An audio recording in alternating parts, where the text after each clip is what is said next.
Hey, welcome back. All right, today, I don't even really need to do this. Start preview.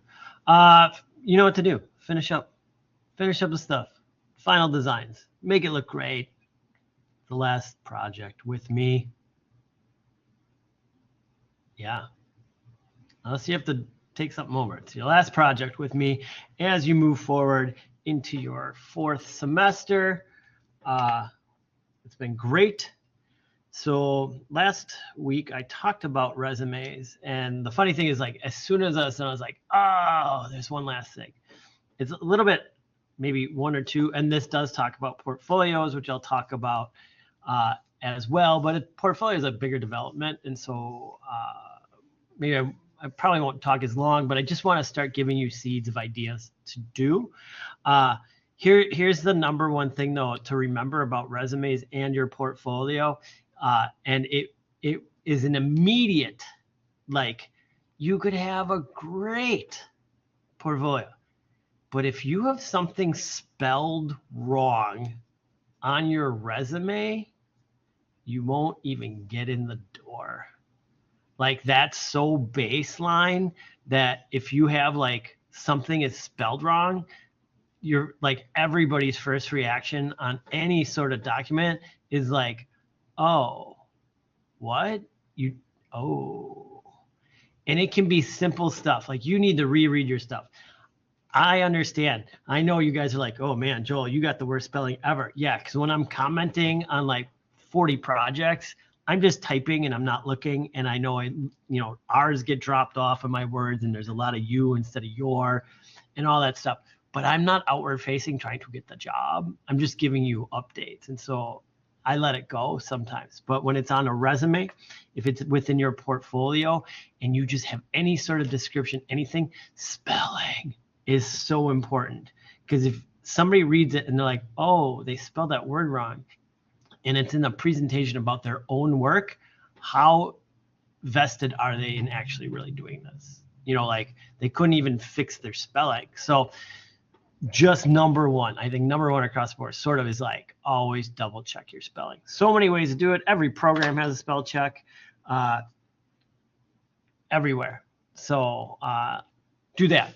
Now, I'm going to talk about branding. I'm going to talk a little bit about this final project you did, because I found a cool presentation. And branding in the sense of, you are your own brand. You are a brand, and your portfolio shows your brand. And so you need to now create your brand essence. Not like, when I say you need to create it, not for me, but you'll be doing it next semester. But you should start thinking and start playing and start figuring out, what do I want that to look like? How do I want to come across to everybody in a brand? Fonts, colors, texture, style, all those things that we deal with. You are now creating your own brand, and that is your portfolio. And you are going to do it, and then it's going to look cohesive and everything based on your brand. And it's not going to be all over the place. So that's what you want to get done. So I'm going to show you. I'm going to jump around a bit because I don't want to forget some things. So I may jump around a bit, but I wanted to show you, like, this. This reminded me. I came across this and thought, oh, this is very close to kind of like the food truck idea, where they came up with cafe and patisserie. Yeah. But the way they have it set up, and this is what I want you guys to do too, is like, go on Behance. I'm going to show you a bunch, but go on Behance and look at other people's work. Look at little portfolios. So, like, as we go through, we see, we talk about, okay, they have a logo, they have their colors, like, very professional, like, oh, these are our colors that we use. They have some imagery, like those blue things. I don't know if those are true, but like, their mock-ups are all clean and clear. They're using a background that is true to their blue color, so it's cohesive. Kind of somewhat easy mock-ups to do. and this is a very kind of like now style, like this solid color with just a little bit of shadow. But think about it, like you can do that. This is available to you to do. You are smart designers. You just have to do it. And you have to kind of settle in, not settle, but settle in and like, this is the look I want. Because we do have sometimes, well, I've seen it happen in these projects, is like the further you get along, you start adding and changing. And then I write you like, no, the brand, you're changing the brand. Like each piece you did, you added something new and you changed and you made it different. Like this is your portfolio. So they're like, everything, the blue is the blue background. Great. They're using that blue background everywhere. They have the shirt, nice little signage, but there's a really good consistency across the board. What are they using for the background? What are they using for the background? Like it's either light and blue, like there's no yellow. I don't see yellow popping up. I don't see a different like color base. That's just the sky. You can't get away from that. But look, blue, you can Photoshop all that stuff very easily. But they're making a very consistent brand. And this is just very similar to what you did, with all the projects that I gave you. It's just you're creating a single brand and having it run through a bunch of different items. Got a little fun little advertising. Oh, look at that little Instagram, just like you guys did. Bags, everything.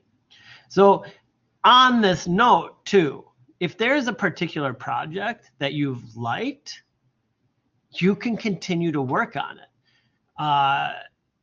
Say this food truck and you're like, yeah, I wish I could do this for it and this.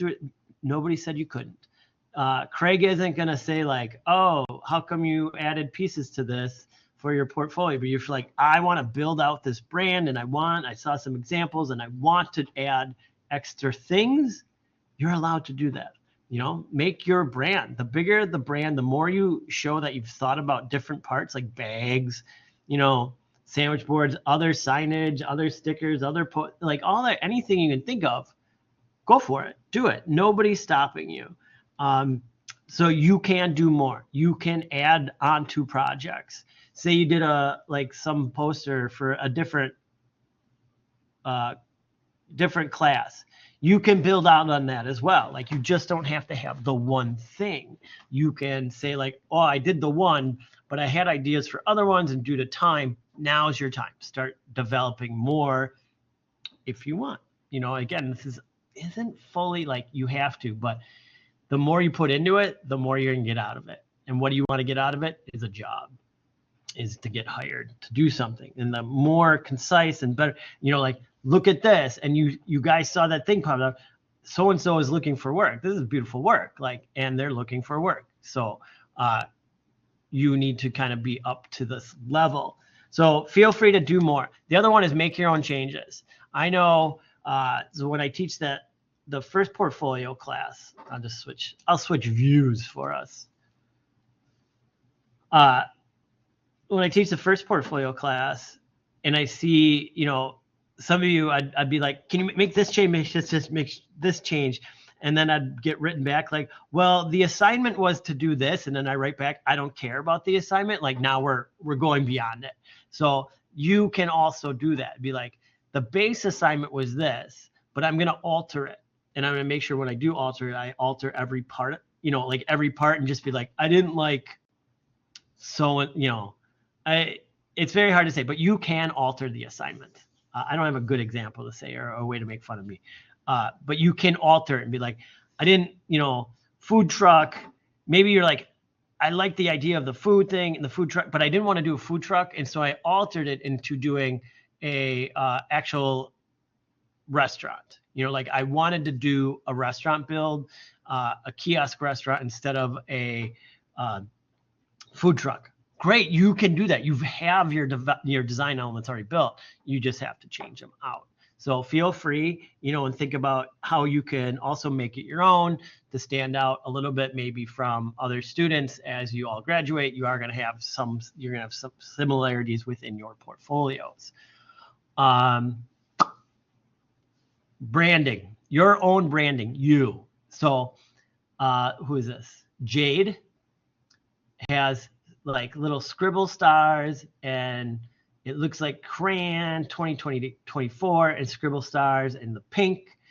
And when you go through this, everything is consistent. Typography, colors, what is an accent, what is not. I think that's her little logo. It's her little logo.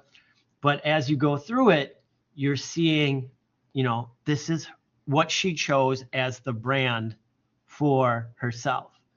And everything, every page, oh, widow, dun, dun, dun. Everything is consistent with what her brand choice is for her portfolio. And when you look at these, make little notes. I think this one's nice. I don't know if everybody's doing this. I've kind of noticed, like she has it, and these are the Adobe things she knows how to use. But like for her typography design, she's like, these are the ones I use for it. I have no idea what I just did. It does not like what I'm doing. You know what I mean?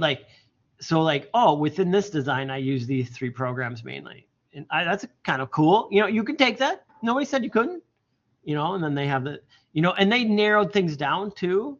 You do these process books with me. Why is the text going over this? Oh boy.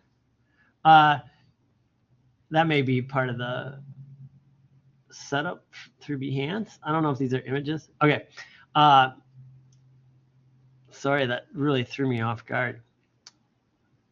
So we do the process books, but you can disseminate some of the work. If you want to show the working process, take out stuff. Like you don't just be like, well, I did this in class, and so I'm going to exactly show what I did in class.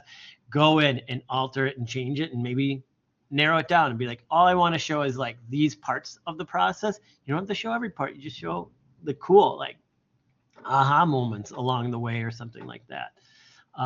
But as you can see, again, it's just very consistent in what they did for every part. And that's what we're doing. We're doing, a brand. We're doing, you're branding yourself. You're drafting yourself. Do what you can. Look around, dig on these sites. And then it's got, that's pretty cool. And then they have a little anomaly here, variation. Teaching the 103 later on variation, the little blue stripies, but they kind of had this same, I wonder if these are like same school or something like that.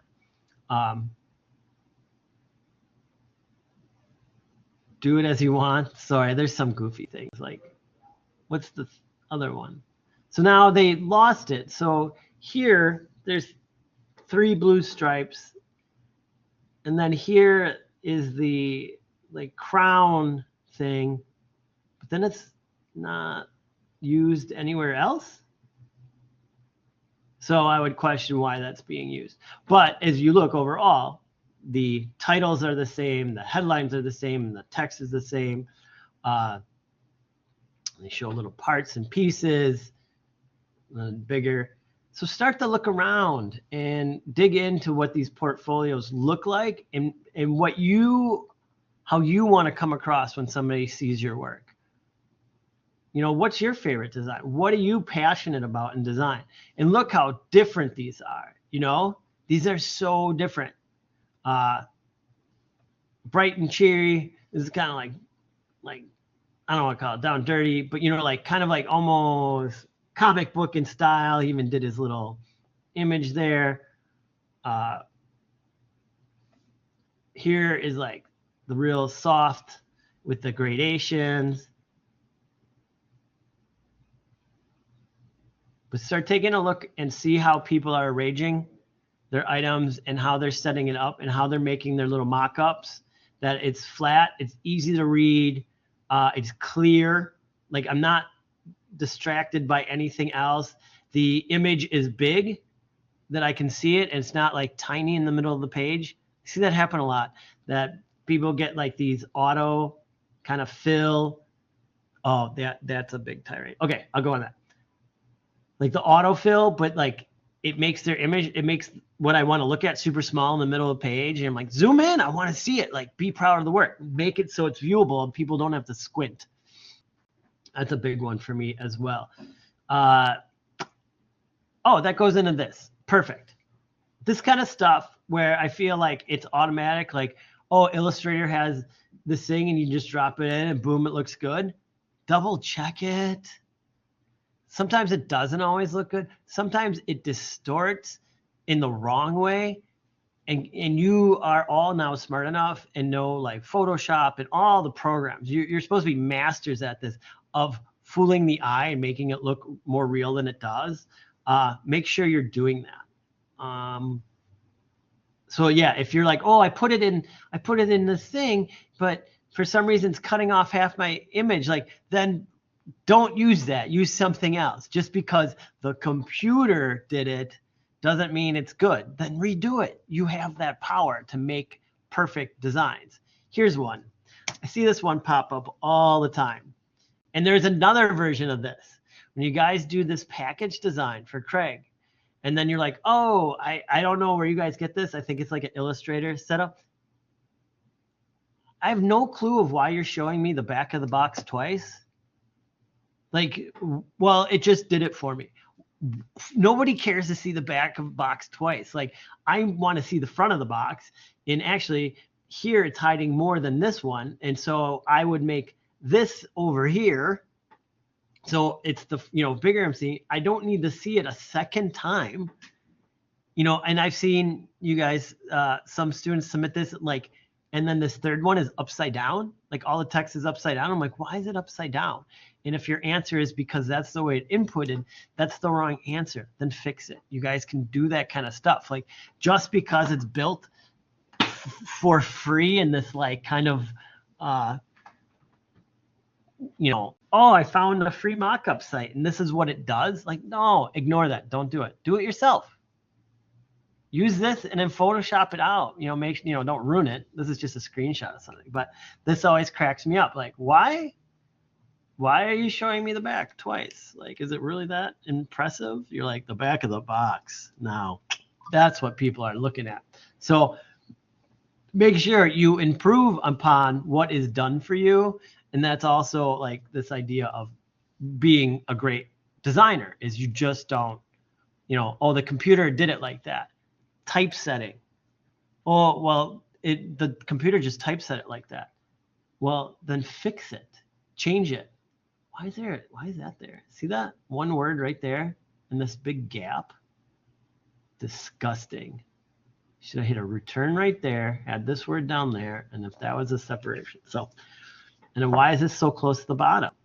And island, it's about to get cut off. But then on this page, the numbers are up higher, but not on this. So if they just plopped that in and didn't think about it, like you need to be looking at that. Like, why? Oh, I should move that up. Maybe it's not on the flat art, but then fix it. Fix it to make it look good on the other art. You know what I mean? You can do that. Nobody's going to be like, oh, this one looks slightly different than this one. You're like, I'm making it look as good as I can. So there's another one. I guess showing your picture is all the rage. I'd rather have my work speak for itself rather than anything, a picture of me. This is just a presentation. So Behance doesn't build it. You have to build it and then you present it on Behance. The reason why you use Behance is everybody in the design industry knows Behance. And it's pretty darn easy. You can give them your Behance, like it's like a social media tag. Here's my Behance. Go check it out.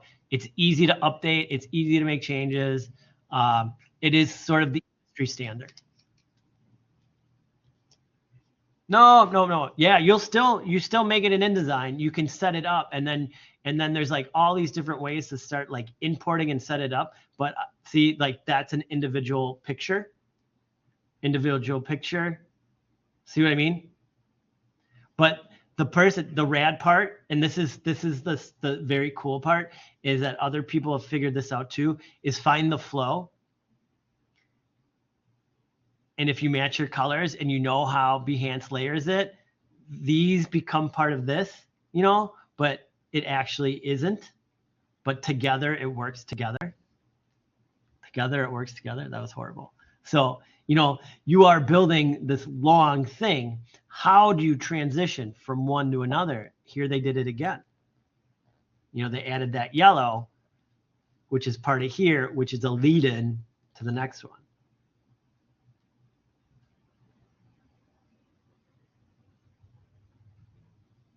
So, and you are welcome. And here's another one. Like they got it to get a giant fill. What does their page look like? Oh, they were able to find out how to fill the rest of their background with the exact same color that they're using here. So just start to dig around and start to look and know, like, this is what I'm going to have to do. This is what's next for me in my career here at MATC. If you're going in the 4th semester, you'll be working on this kind of stuff. And I just wanted to, sit down with you, kind of show you some of the stuff so you have a heads up. So when you're not going to go in blind and not being like, oh, I don't know what the portfolio is about. What are people doing? Check out Behance. I think all I did for my search was student portfolio. Oh, student portfolio graphic design. And just start clicking around, and that's the other one, like go through it. And there's hundreds, there's thousands of these, and just be like, oh, this one looks interesting. Click on it. Oh man, what about this one? Hey, what does this person got? And you just kind of read through it. Simon says hi. How are they? He's got separations, like his is a little different in that his pages are separated. This is where I get confused. I put in graphic design, and then you get a lot of industrial design within the graphic design, like student portfolio graphic design. He's industrial design. Maybe it's just student portfolio is the first. So dig around, check things out, see what's happening. Dude, that's an Adobe. What font is that? That's an Adobe font with the stretched. I forget what that is. This fashion design? Yeah, it must be fashion. Cool. So yeah, and you can throw questions out, to anybody in the department, any of your instructors. We can happy to help. You'll be taking the portfolio class, which will really define all this. But yeah, have some fun. Start thinking about it. Don't wait for the last minute because it takes way longer than you think. And then you're always making changes. You're always like, oh wait, but I want to do this instead. Oh, I can't decide because it's, you feel like it's a ton of pressure. But you do it once, you can always change it again. But you just kind of leave one up while you're making a new one. I've done it several times, over my career. Like, oh, I want to present my stuff in a different way, and then you kind of update everything and change it. So, any questions, comments, or concerns? All right, cool. Well, this is it. We don't meet on Thursday. I'm making comments as fast as I can, and trying to get grades done. If you make your comments, you'll get your grades sooner. If you don't wait until the last minute, you just be done and enjoy the weekend or start enjoying your break early. I think a lot of the other classes just kind of close out. I know I extended a little bit, but it's for the best. I want the best work, but that is it. I'll see you on the discussion boards. Take care. Talk to you later.